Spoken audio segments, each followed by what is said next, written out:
চাপ দিলে ভিতরে উঠবে না, কিন্তু ভিতরে শক্ত শক্ত গরম লাগবে, অনেক বেশি গরম মনে হবে আপনার কাছে।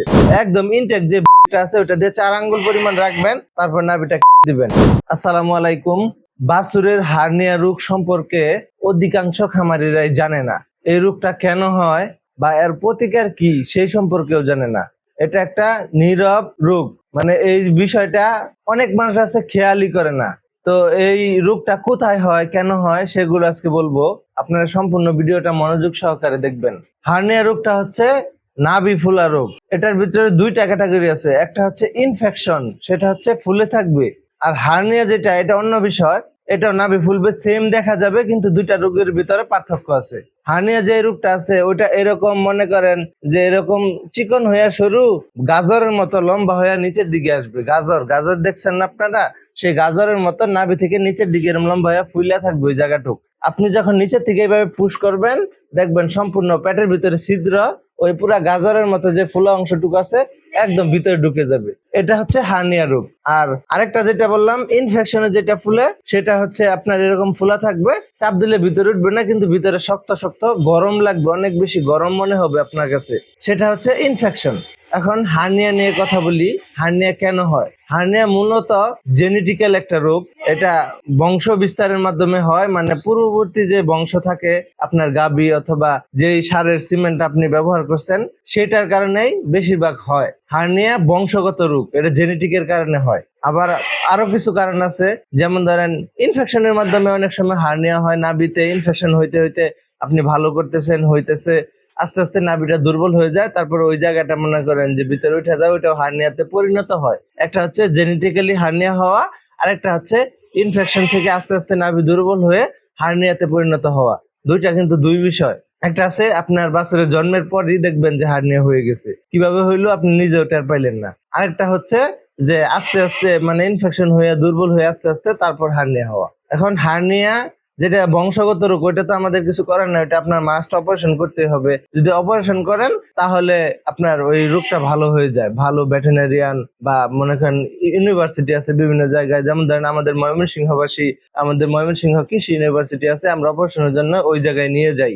এখন আপনারা আপনাদের এলাকার যে ভেটেরিনারি সার্জন আছে স্যার বা ইউএলও স্যার আছে, উপজেলা স্বাস্থ্য কমপ্লেক্সের ভেটেরিনারি, সেই জায়গায় যায় তাদের সাথে যোগাযোগ করবেন, তারা আপনাকে সঠিক পরামর্শ দিতে পারবে এই বিষয়ে। আর আরেকটা বিষয় হচ্ছে ইনফেকশন থেকে নাভি দুর্বল হয়ে আস্তে আস্তে যে হার্নিয়াতে পরিণত হয়, এটা কেন হয়? আমরা জন্মের পর বাছুরের নাভিটাকে নিয়ে যত্ন নেই না, এটা কোনো কিছু মনেই করি না, ওই যে হয়েছে ওইভাবে বাছুর রেখে দেই। এই তো 2 দিন আগের কথা, কমেন্টে এক ভাই বলতেছে যে আমার বাছুরের হার্নিয়া হয়েছে, এই হার্নিয়া নিয়ে কিভাবে কি করব। তো যেখানে ছিলাম বিষয়টা যে বাছুরের হার্নিয়া একটা হচ্ছে জেনেটিক্যালি, আরেকটা হচ্ছে ইনফেকশনের মাধ্যমে নাভি দুর্বল হয়ে তারপর হার্নিয়া হওয়া। এটা কেন হয়? জন্মের পর আমরা যদি নাভিটাকে যত্ন না নেই, কেয়ার না করি, তাহলে এই রোগটা হয়ে যাবে, আস্তে আস্তে ইনফেকশন হবে, ইনফেকশন থেকে পচন ধরবে।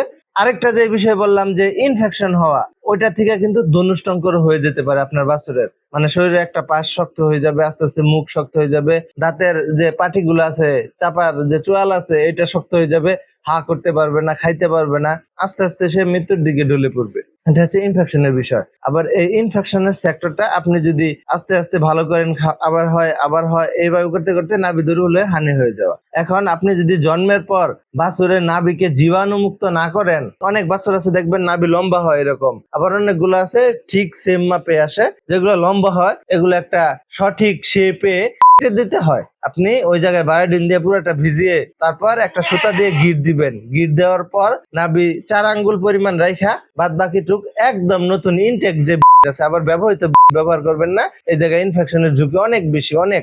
একদম ইনটেক যে আছে ওটা দিয়ে 4 আঙ্গুল পরিমাণ রাখবেন, তারপর নাভিটা দিবেন, দিয়ে নাভি যে কাটবেন তার আগেই সুতা দিয়ে একটা গিট দিয়ে দিবেন, এবং কি ওই সুতাটাও জীবাণুমুক্ত করে তারপর বাঁধবেন। তো এইভাবে যদি আপনি 25 থেকে 26 দিন টেক কেয়ার করতে পারেন, আপনার বাছুরের নাভি শুকিয়ে যাবে, কোনো প্রকার হার্নিয়া বা ইনফেকশনের ঝুঁকি থাকবে না। আমরা এই যত্নটুকু করতে পারি। এবং অবশ্যই বাছুরকে প্রতিদিন সকালে একবেলা, বিকাল বেলা একবেলা বায়োডিন অথবা পবিসেপের মাধ্যমে নাভি জীবাণুমুক্ত করবেন, ওই জায়গায় দিবেনই। এখন আপনি যদি একটু অলসতা করে 1 দিন বা 2 দিন না দেন, দেখবেন ওই জায়গায় আপনি যে ফ্লোরে রাখছেন বা যে কোনো ভাবে জীবাণু ওই দিক দিয়ে যদি উঠে নাভিতে সংক্রমণ করে, তাহলে আপনি ওই নাভিটা সেফ রাখতে পারবেন না। 1-2 দিনের গ্যাপে ওই জায়গায় পোকা পর্যন্ত হয়ে যেতে পারে। আমি এরকম অনেক অভিজ্ঞতা আছে, অনেক বাছুর দেখছি যে নাভিতে একদম পোকায় ভরপুর হয়ে গেছে। তারপর ওইটা হসপিটালে নেওয়ার পর তারা যে ওয়াশ করছে, একটা মেডিসিন দিছে সিরিঞ্জের মাধ্যমে, ওটা দেওয়ার পর পোকাগুলো একদম কিলবিল করে বের হইতেছে।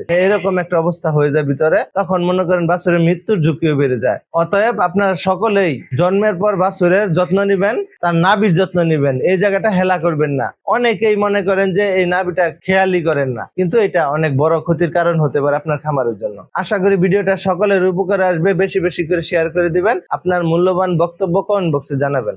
আর পরবর্তী ভিডিও আমি কি বিষয় নিয়ে বানাবো ওটা অবশ্যই জানাবেন কমেন্ট বক্সে।